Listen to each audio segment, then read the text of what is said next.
Tama ang sinasabi ng Biblia, ang mga bagay na nakikita may katapusan.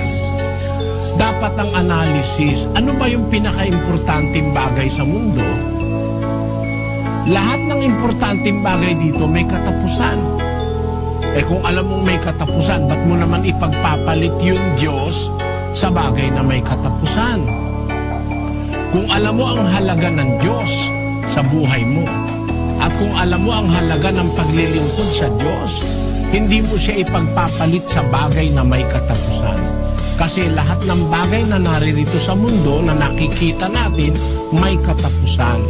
Pati brilyante, pati diamante, huwag ka maniwala sa sinasabi ng mga tao, diamonds are forever. Hindi totoo yun.